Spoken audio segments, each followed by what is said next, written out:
Hello everyone and welcome to my Lucy guide. Lucy is an A-rank fire agent in Zenless and she is a great universal support that you won't regret building. Luckily she is given for free in the new 1.2 update, so I will quickly introduce you to her kit, level priority, stat goals, drive disks, W engines, Mindscapes and teammates. Starting off with her kit explanation, it is luckily very simple, but she can be more than just a support, depending on how much you want to invest into building her. We will start off with her special attack. You can press or hold it and both will deal similar damage. Any version of the special attack will summon 3 little guard bars that attack the enemy with different attacks. They also scale with Lucy's attack and impact. Her EX special attack will enhance the damage and daze to a great amount. She can seriously deal some good damage with it. Additionally, and most importantly, she grants the whole team, even Bang Boos and her 3 little boss, a nice attack buff, called the Cheer On buff, scaling with her attack up to a total of 600. The press version grants this buff for 10 seconds and the hold version for 15 seconds, but unfortunately the animation of the hold version is very long, so I recommend to use the press version if your rotation allows it. Whenever a guard ball gains the Cheer On buff, or if Lucy does her 4th basic attack, which happens rather rarely, they will do a spinning attack dealing a great amount of damage. There's not too much to say about her kit, so we will handle the 2 other important abilities, her core passive and basic attacks. If you don't care about Lucy's personal damage, then you can ignore those abilities as well. You only need the special attack for the buff. Her core passive enhances the Cheer On buff that the 3 guard balls get by her X special attack by up to 200% of their original effect, as well as increasing their attack speed. This means that those balls can get up to 1200 attack, which is really big for them. The additional ability also amplifies the ball's damage. If another character in your team is also fire, or of the Sons of Caledon, the boss will inherit Lucy's crit rate and crit damage. The other important ability for her personal damage are her basic attacks, because the 3 boss also scale with them, increasing their damage by a lot. They have 3 different types of attacks that all deal decent damage. The other abilities are not that worth to mention. Her ultimate deals quite some good damage, especially if you invest into her build, but your main DPS should still be the one that unleashes the ultimate. For level priority, if you only want to play her as a normal support that gives her attack buff, you only need to level up her special attack.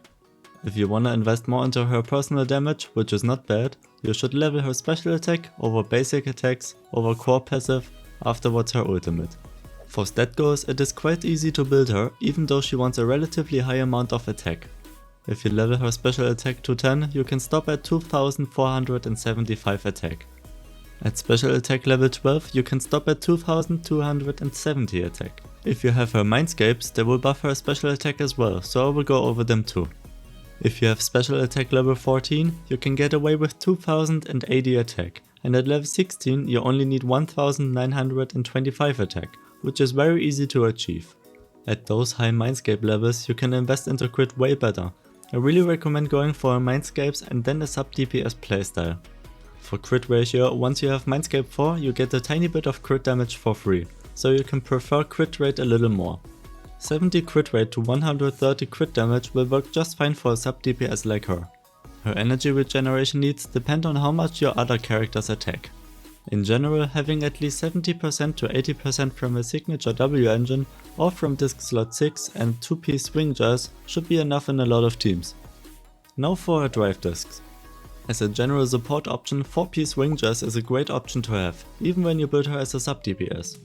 If you can reach the attack threshold, you can go for a more offensive drive disc set. 4-piece Inferno Metal will work well in a Burning Anomaly team, for example with Bernice. She has quite a lot of options for 2-piece sets. 2-piece Hormone Punk to reach the threshold easier, 2-piece Inferno Metal, 2-piece Puffer Electro, 2-piece Swing Jars and 2-piece Woodpecker Electro are great on her. Disc 1, 2 and 3 are obvious, and the rest of the discs should be attack until you hit your threshold to max out your Cheer On buff. If you reach those breakpoints earlier, which is quite likely, you can go for damage.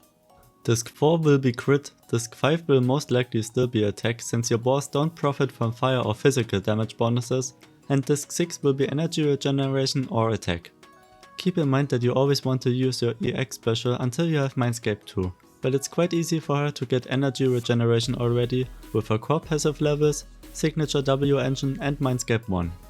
Her W engine choices are not really great. She has her signature W engine Kaboom the Cannon, which is obviously great for her, even better than the 5-star option. It provides a lot of attack as well as tons of energy regeneration, which she needs, but beware to not have too much energy regeneration. Weeping Cradle is definitely fine on her, it gives a great amount of base attack which makes attack percent on her better, thus making the attack thresholds more achievable. The passive is also fine and the pen ratio on this weapon is nice for her personal damage. With this W engine you will need energy regeneration on your Disc 6 main stat though. Bashful Demon and Slice of Time are fine on her, and Unfettered Game Ball is okayish. It's quite hard to activate the passive of it, so I recommend the other options more. Reverb Mark 1, 2 and 3 are fine on her, they are not too good though, with every one of them being better depending on the team that can utilize its buff. The low base attack makes the attack breakpoints harder to reach though. Now for her great Mindscapes. Mindscape 1 makes her recover 2 energy every 15 seconds per spinning spring of each guard ball. Every guard ball has their own separate cooldown, so it's roughly 6 energy every 15 seconds. This Mindscape and Mindscape 2 make energy regeneration less valuable, so don't invest too much into it.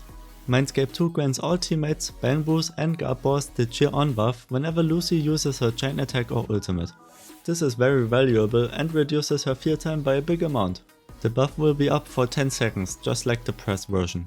Mindscape 3 and 5 increase all ability levels by 2, which is very good for her, and Mindscape 4 increases every teammate's crit damage by 10% if they are buffed by Lucy's Cheer On buff. 10% is not that much, but it's still nice to have. Now onto her Mindscape 6. Whenever an ally has the Cheer On buff and they use an X special attack, a guard ball will fall from the sky onto the attacked enemy, dealing 300% of their guard ball's attack. This attack multiplier is quite big, so it scales great with investment into Lucy's damage. Whenever one of the falling balls hit an enemy, the duration of the Cheer On buff will be extended by 5 seconds, up to a maximum duration of 30 seconds. In addition to all of the great damage dealt by the fall explosion of the guard balls, they will afterwards launch Spinning Spring, their most damaging ability. Lucy's Mindscapes are really good, and each of them is useful. You don't go wrong with any of them, she is a great character to have on the wish banner. Now for her teams. Because of her really low fear time and nice off-fear damage, she can slot into many teams where you want more attack.